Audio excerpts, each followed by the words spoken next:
Chapter number first, इसका नाम है संख्या पद्धति, नंबर सिस्टम। नंबर सिस्टम, संख्या पद्धति। चैप्टर नंबर फर्स्ट का नाम है संख्या पद्धति, नंबर सिस्टम, जो कि 9th क्लास का पहला चैप्टर है। नंबर सिस्टम यानी कि पूरी संख्याओं का हमें ज्ञान होना चाहिए। वैसे हम कक्षा 8 में पहले पढ़ चुके हैं कि परिमेय संख्या क्या होती है। ये पहला चैप्टर आपके कक्षा 8 में दिया हुआ है। अब हम 9th क्लास में सबसे महत्वपूर्ण बात रहती है परिमेय संख्या से स्टार्ट करेंगे।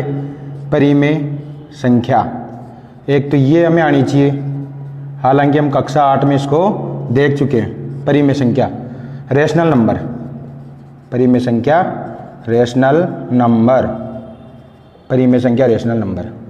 तो ऐसी संख्याएं जिनको p बटा q के रूप में लिखा जाता है उन्हें क्या कहते हैं? परिमेय संख्याएं। कौन से रूप में लिखा जाता है? p बटा q के रूप में लिखा जाता है। ऐसी संख्याएं जिन्हें p बटा q के रूप में लिखा जाता है उन्हें क्या कहते हैं? परिमेय संख्याएं कहते हैं। जहां p q is not equal to 0, यानी कि q का मान 0 नहीं होना चाहिए और इस फॉर्म में होनी चाहिए p बटा q के रूप में। जैसे आपके सामने उदाहरण है 3/4, 1/2, 3/5, ये परिमेय संख्याओं के उदाहरण है। लेकिन आपके सामने जैसे सिंगल डिजिट आ जाए 5, ये परिमेय संख्या का उदाहरण है। बिल्कुल ये परिमेय संख्या का उदाहरण है, बिकॉज इसके नीचे आप क्या रख सकते हो? 1। तो p का रोल ये करेगा, q का रोल ये करेगा, तो ये p/q के रूप में 5 को भी आप डिनोट कर सकते हो। इस प्रकार ये भी परिमेय संख्या का उदाहरण है। 0 परिमेय संख्या है क्या? बिल्कुल 0 परिमेय संख्या है। 0 भी परिमेय संख्या का उदाहरण है। इस प्रकार से आप परिमेय संख्या के बारे में जान लिए। इसके अलावा आपके सामने इसी चैप्टर में आपको एक संख्या का नॉलेज होना चाहिए, अपरिमेय संख्या। परिमेय के बाद में कौन सी आएगी? अपरिमेय संख्या। अपरिमेय संख्या जो है इरेशनल नंबर। अपरिमेय संख्या वो जिन्हें p बटा q के रूप में नहीं लिखा जा सकता उन्हें क्या कहते हैं? अपरिमेय संख्या। आपको एक बात और बता दूं मैं आपको, परिमेय संख्या के अंदर यदि रूट के अंदर कोई भी संख्या प्रॉपर रूट आ जाए, जैसे 225, ये 15 का होता है, ये भी परिमेय संख्या का उदाहरण है। जैसे रूट के अंदर 36 आया तो प्रॉपर रूट है, बाहर निकालेंगे इसको अभाज्य गुणनखंड करके तो क्या आ जाएगा? 6, यानी कि ये भी परिमेय संख्या का उदाहरण है। अपरिमेय संख्या के उदाहरण में कौन चलेगा? एक तो इम्प्रॉपर रूट, जैसे √5, √2, √3 इम्प्रॉपर है। पूर्ण वर्ग है क्या? इनके फैक्टराइज कर सकते हो क्या आप? कंप्लीट नहीं, इसलिए क्या है? अपरिमेय संख्या का उदाहरण है। एक अपरिमेय संख्या का उदाहरण कौन सा है? पाई। हालांकि पाई का जो वैल्यू होती है 22/7 वो किस में जाएगी? परिमेय संख्या में। क्यों? क्योंकि ये पाई का लगभग मान होता है 22/7। एक्चुअल मान पाई का अलग ही होता है, जो काफी ट्रिलियन तक इसको ज्ञात भी कर लिया गया है उच्च कंप्यूटर द्वारा। इसकी गणना नहीं की जा सकती अभी तक कि पाई का मान समाप्त नहीं होता है। काफी इसका जो प्रसार वो अशांत है, पाई का अशांत, जिसे अनवसानी के नाम से जानते हो आप, नॉन टर्मिनेटिंग। किसका? पाई का मान। इसलिए ये कौन सी संख्या हो गई? अपरिमेय संख्या। अब यदि परिमेय प्लस अपरिमेय दोनों को हम शामिल कर लें तो कौन सी संख्या आ जाएगी? वास्तविक संख्या। कौन सी संख्या आ जाएगी? वास्तविक संख्या, रियल नंबर आ जाएगी। किस किस को? Rational number plus irrational number is equal to real number. तो परिमेय और अपरिमेय दोनों में शामिल होती है कौन सी? वास्तविक संख्या। फिर हमारे पास एक इंपॉर्टेंट नोट आता है। इंपॉर्टेंट नोट स्पेशल ये बात आती है कि यदि रूट के अंदर यानी कि वर्गमूल के अंदर माइनस का चिन्ह दिखे, माइनस का चिन्ह दिखे तो वो संख्याएं कौन सी होती है? काल्पनिक, इमेजिनरी नंबर। वो काल्पनिक संख्याएं कहलाती है। महत्वपूर्ण नोट आपके लिए। क्या? रूट के अंदर यदि माइनस का चिन्ह दिखाई दे तो वो कौन सी संख्या कहलाएगी? काल्पनिक संख्या कहलाएगी। जैसे मैंने लिख दिया माइनस के 1/2 रूट और माइनस लगा हुआ, तो ये कौन सी संख्या है? काल्पनिक संख्या। इस प्रकार से आप पहले नंबर सिस्टम में इन चीज़ों को जानना जरूरी है। उसके बाद में आप एक्सरसाइज 1.1 की चर्चा कर सकते हैं। उससे पहले हम इनके बारे में हमें जानना जरूरी है। वापस देख लीजिए, परिमेय संख्या p बटा q के रूप में लिखी जाती है जहाँ q का मान 0 नहीं होना चाहिए। एग्जाम्पल आपके सामने है, सिंगल डिजिट है तो भी परिमेय संख्या है, 0 परिमेय संख्या है, प्रॉपर रूट परिमेय संख्या है। अपरिमेय संख्या p बटा q के फॉर्म में नहीं लिखी जाएगी, इम्प्रॉपर रूट इसमें आएगा, पाई इसमें आएगा। और परिमेय प्लस अपरिमेय को यदि मिला दिया जाए तो वो कौन सी कहलाएगी, वास्तविक संख्या कहलाएगी। और रूट के अंदर यदि आपको माइनस दिखाई दे तो वो कौन सी संख्या कहलाती है, काल्पनिक संख्या कहलाती है। इस प्रकार से आप पहले इसका स्क्रीनशॉट ले लीजिए, फिर हम आगे चर्चा करते हैं। एक्सरसाइज 1.1 प्रश्नावली 1.1 की बात करें तो इसमें आपके सामने पहला प्रश्न ये है, क्या 0 एक परिमेय संख्या है? क्या दिया हुआ है? क्या 0 एक परिमेय संख्या है? तो आप कहेंगे अभी अभी आपने देखा था, मैंने एग्जाम्पल में डायरेक्टली आपको लिखवाया था 0 एक परिमेय संख्या है जिसे P/Q के फॉर्म में लिखा जा सकता है। तो ये बात क्या हो जाएगी, पूर्णतः सत्य हो जाएगी। पहला प्रश्न यही था केवल। Very very important. इसके बाद में प्रश्न इस प्रकार से है, 3 व 4 के बीच में 6 परिमेय संख्याएं बताइए। हालांकि आपसे पूछा जाए 3 और 4 के बीच में कितनी अपरिमेय संख्याएं होती है, आपका उत्तर होना चाहिए अनंत, इनफाइनाइट। लेकिन 3 और 4 के बीच में हमें कितनी मालूम करनी है, केवल 6 मालूम करनी है। कितनी संख्याएं मालूम करनी है, 6 संख्याएं मालूम करनी है। इसके लिए आप क्या करोगे, सबसे पहले 6 मालूम करनी है, आप 6 + 1 कर दोगे। 7 मालूम करनी है, 7 + 1 कर दोगे। 8 मालूम करनी है, 8 + 1 कर दोगे। फिलहाल हमें क्या मालूम करनी है, 6। तो 6 + 1 यानी कि 7। ये क्या हो गया, हर। ये हर का मान है, इसको हर में रख देंगे, यानी कि ये क्यू का मान आएगा नीचे 7। हर नीचे आता है, अंश ऊपर आता है, न्यूमरेटर डिनोमिनेटर। अब हमारी बात चल रही है 3 व 4 के बीच 7 का भाग किस में लगाएं कि 3 आ जाए। आपको थोड़ा गेस करना है यहाँ पे, 7 का भाग किस में लगाएं कि 3 आ जाए, 21 में। 7 का भाग लगाएं तो 3 आ जाएगा। तो 21/7 लिखूँ या 3 लिखूँ, एक ही बात है क्या।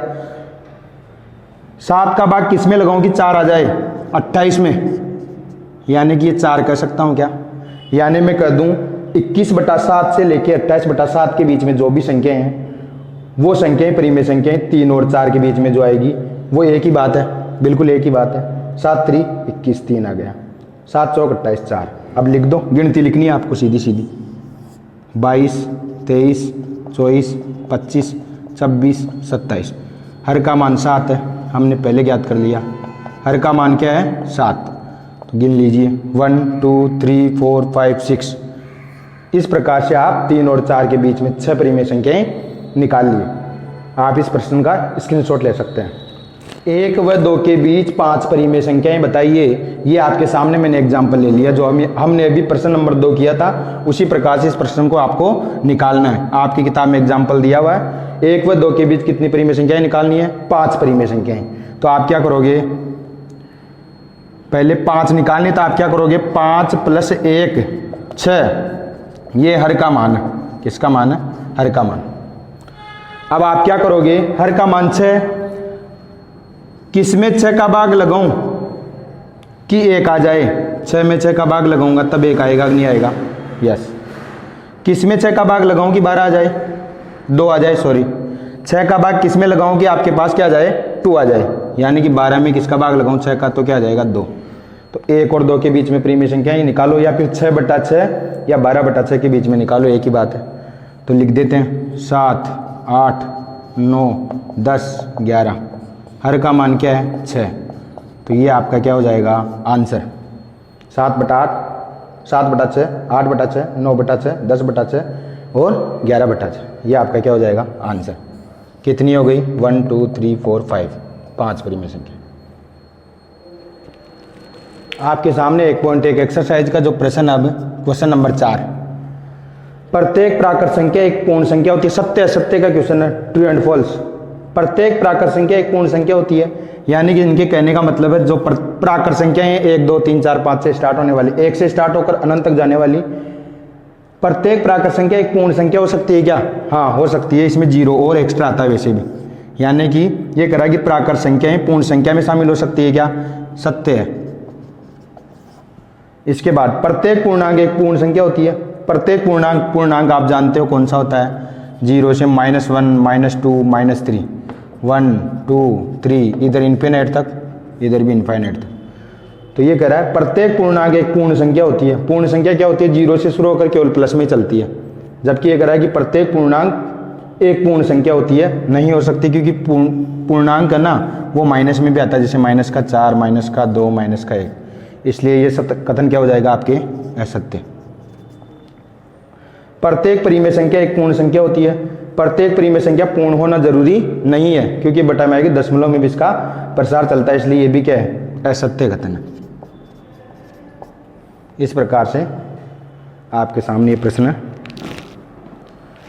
आपके सामने इंपॉर्टेंट प्रश्न है जो एग्जाम में पूछा जाता है। कौन सा? √2 को संख्या रेखा पर निरूपित कीजिए, या फिर आता √5 को संख्या रेखा पर निरूपित कीजिए, या फिर आता √3 को संख्या रेखा पर निरूपित कीजिए। 3 प्रकार के आपके प्रश्न दिए हुए हैं। ये एग्जाम्पल आपके दिया हुआ है जो पूछा गया कई बार है ना। √2 को संख्या रेखा पर निरूपित कीजिए, तो इसके लिए आप क्या करोगे, पहले आपको सोचना है कि √2 कब आएगा।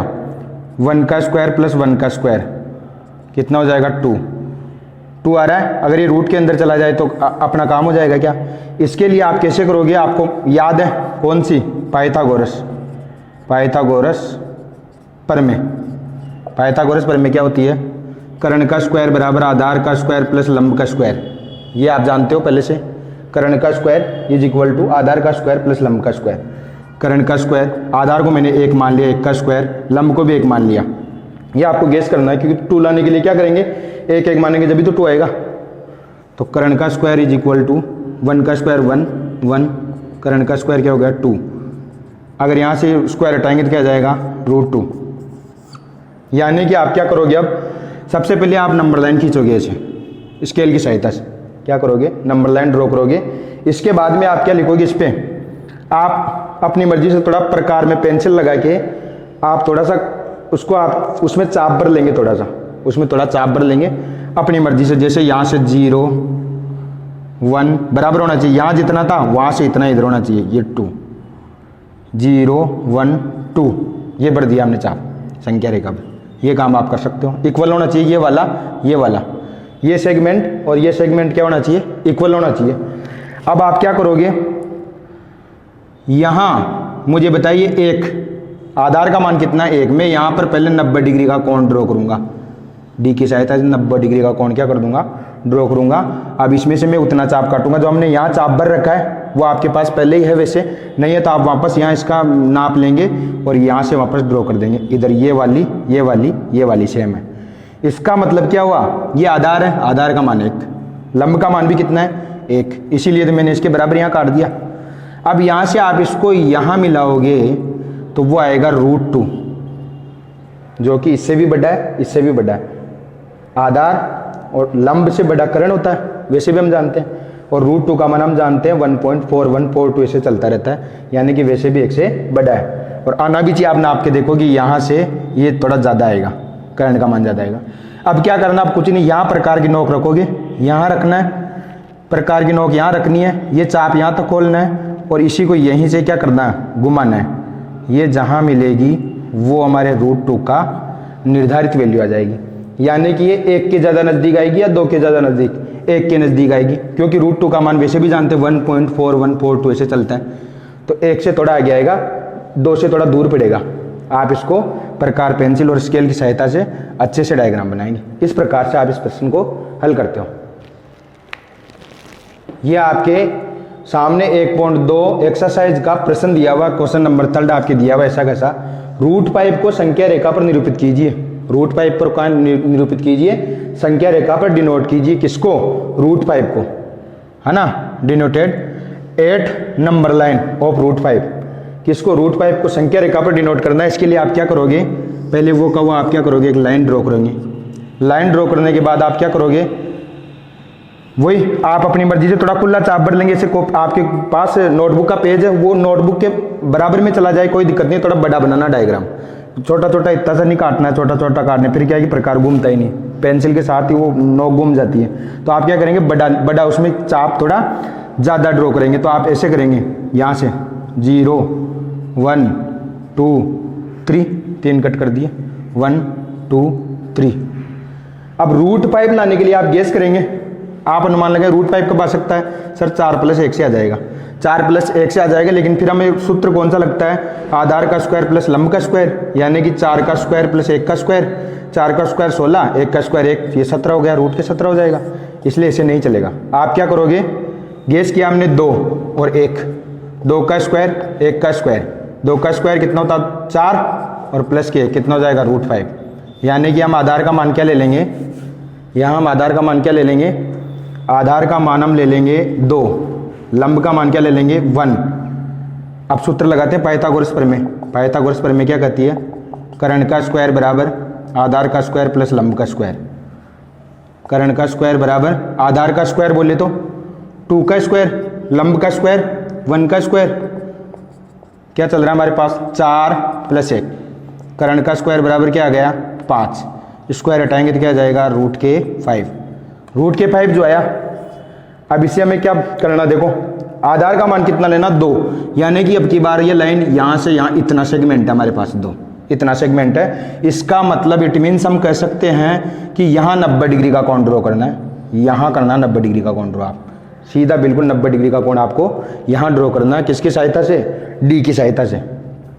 अब 90 डिग्री का कोण यहाँ ड्रॉ करोगे, क्यों? क्योंकि आधार का मान अब की बार 2 है, पहले एक ही था। लंब का कितना है? लंब का 1 है, तो एक सेगमेंट कोई सा ले लो, सब इक्वल है, ये इक्वल है, ये इक्वल है, ये इक्वल है। यहाँ प्रकार के साथ इतना खोल के ऊपर यहाँ काट लेंगे आप। फिर आपका क्या काम है? ओरिजिन पॉइंट से मिलाना, पहले भी मिलाया था ओरिजिन पॉइंट से। आप इसको यहाँ मिला दोगे, यहाँ एग्जैक्ट यहाँ आएगा। ये जो आया ये किसका? √5 ये आया। ये इन दोनों से बड़ा होगा, इससे भी बड़ा, इससे भी बड़ा। √5 की जो वैल्यू होती है इनसे बड़ी होगी, 2 पॉइंट समथिंग है ना। अब आपको क्या करना, आप जानते ही हो, यहाँ से प्रकार खोलोगे, खोलने के बाद यहाँ प्रकार की नोक रख दी और आप इसको ऐसे घुमाओगे तो ऐसे आएगा 2 पॉइंट समथिंग। 2 और 3 के बीच में आएगी वैल्यू। यहाँ √5 ये यहाँ डिनोट हो गया संख्या रेखा पर। संख्या रेखा पर कौन डिनोट हो गया? √5 इस प्रकार से। तो आपके सामने बताओ, सीधा सीधा इस डिनोट करने वाला प्रश्न वैसे मुश्किल लगता है, बहुत इजी प्रश्न है, एग्जाम में पूछा भी जाता है। कैसे करना है? सबसे पहले आप क्या करते हो? गेस करते हो। जैसे √2 है तो 1 1 ले लिया हमने, आधार और लंब को 1 1 ले लिया। 1 लेने के 1 का स्क्वायर प्लस 1 का स्क्वायर क्या हो गया? 2, तो √2 में आ गया। फिर हम क्या करेंगे? इधर एक सेगमेंट 1, इधर भी एक सेगमेंट 1, वो वाला हो गया हमारे पास, मिला दिया। यहाँ जो भी कर्ण है उसको चाप लेके घुमा दिया हमने, बस इतना सा किया। यहाँ 2 ले लिया, क्यों? आधार का मान 2 था, इसलिए ये सेगमेंट यहाँ 0 से लेकर 2 पे कोण बनाया, पहले 1 पे बनाया था। इस प्रकार से ये प्रश्न आप हल कर सकते हो।